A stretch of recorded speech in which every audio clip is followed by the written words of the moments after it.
السلام علیکم ناظرین، امید کرتا ہوں انشاءاللہ یہ آپ کو واقعہ پسند آئے گا۔ یہ ان دنوں کی بات ہے جب میں اپنے ایک ایگزام کی تیاریوں میں تھا کہ اچانک میرے فون کی گھنٹی بجی۔ میں نے دیکھا تو نادیہ کی کال تھی۔ میں نے فوراً فون اٹھایا تو اس کی گھبرائی ہوئی آواز سنائی دی، ظفر تم فوراً میرے گھر آ جاؤ۔ میں نے پوچھا خیریت ہے؟ اس نے کہا بعد میں بتاؤں گی، تم بس آ جاؤ۔ رات کے 10 بج رہے تھے۔ میں پہلے تو ہچکچایا، مگر اس کی آواز میں کچھ ایسا تھا کہ میں انکار نہ کر سکا۔ میں نے جلدی سے جیکٹ اٹھائی اور باہر نکل آیا۔ سڑکوں پر سناٹا تھا، ہلکی ہلکی ہوا چل رہی تھی۔ میں نے بائیک اسٹارٹ کی اور نادیہ کے گھر کی طرف چل پڑا۔ راستے بھر میرے ذہن میں کئی خیالات آتے رہے۔ آخر ایسی کیا بات ہو سکتی ہے جو نادیہ نے یوں اچانک بلایا؟ جیسے ہی میں اس کے گھر پہنچا، میں نے دروازہ کھٹکھٹایا۔ چند لمحوں بعد دروازہ کھلا اور نادیہ کی خوفزدہ آنکھیں میرے سامنے تھیں۔ وہ کچھ کہے بغیر اندر چلی گئی۔ میں نے دروازے کے اندر قدم رکھا تو ایک عجیب سا سکوت دیکھا تھا، جیسے کوئی اندیکھی چیز مجھے دیکھ رہی ہو۔ نادیہ دروازہ بند کیا اور دھیمی آواز میں بولی، ظفر تمہیں یہاں بلانے کی ایک خاص وجہ ہے۔ میں نے کہا کیا ہوا؟ وہ کچھ لمحے خاموش رہی، پھر آہستہ سے بولی، میرے گھر میں کچھ عجیب ہو رہا ہے۔ میں نے چونک کر کہا عجیب کیسا؟ اس نے کہا پچھلے کچھ دنوں سے مجھے محسوس ہو رہا ہے کہ کوئی سایہ میرے پیچھے ہے۔ کبھی مجھے لگتا ہے کوئی میرا نام لے رہا ہے، لیکن جب میں دیکھتی ہوں تو کوئی نہیں ہوتا۔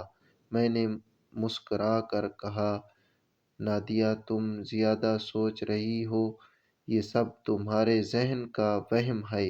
لیکن اس نے سنجیدگی سے میری طرف دیکھا اور کہا اگر یہ وہم ہوتا تو میں تمہیں یوں رات کو نہ بلاتی۔ میں نے اس کی آنکھوں میں خوف دیکھا اور سمجھ گیا کہ کچھ تو ایسا ہے جو وہ کہنا چاہ رہی ہے، لیکن کہہ نہیں پا رہی۔ میں نے کہا اچھا مجھے ذرا تفصیل سے بتاؤ کہ کیا کیا ہو چکا ہے۔ وہ بولی ظفر جب میں رات کو سوتی ہوں تو مجھے ایسا لگتا ہے کہ کوئی میرے سرانے کھڑا ہے۔ کبھی دروازہ خود بخود کھل جاتا ہے، کبھی روشنی بجھ جاتی ہے، اور آج تو حد ہو گئی۔ میں نے پوچھا کیا ہوا؟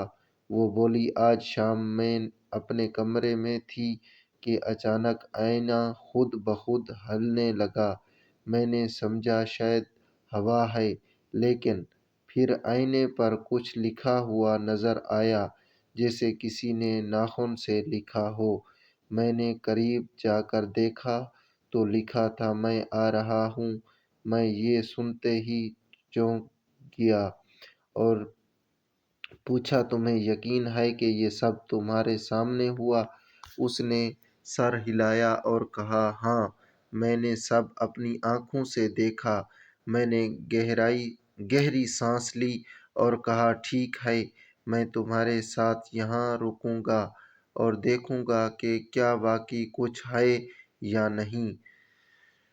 نادیہ نے میری طرف دیکھا جیسے اسے کچھ سکون ملا ہو۔ میں نے کمرے کا جائزہ لیا، سب کچھ معمول کے مطابق تھا، لیکن ایک عجیب سی ٹھنڈک محسوس ہو رہی تھی۔ میں نے کہا نادیہ تم فکر نہ کرو، میں یہاں ہوں، کچھ نہیں ہوگا۔ وہ آہستہ سے بولی شکریہ ظفر۔ میں نے کرسی کھینچی اور بیٹھ گیا۔ رات کے 12 بجنے کو تھے۔ کمرے میں مکمل خاموشی تھی۔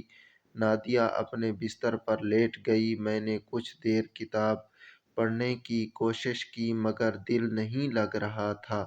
اچانک مجھے ایسا محسوس ہوا جیسے کوئی آہستہ آہستہ چل رہا ہے۔ میں نے گردن گھما کر دیکھا مگر کچھ نظر نہ آیا۔ میں نے سوچا شاید میرا وہم ہو، لیکن پھر ایک دم کھڑکی خود بخود کھل گئی۔ نادیہ ہڑبڑا کر اٹھ بیٹھی۔ میں بھی چونک گیا۔ ہوا بھی زیادہ نہیں تھی کہ کھڑکی خود کھل جاتی۔ نادیہ نے خوفزدہ نظروں سے میری طرف دیکھا اور بولی، ظفر، یہ وہی چیز ہے۔ میں نے اسے تسلی دی مگر میرے دل میں بھی کچھ عجیب سا خوف بیٹھ گیا تھا۔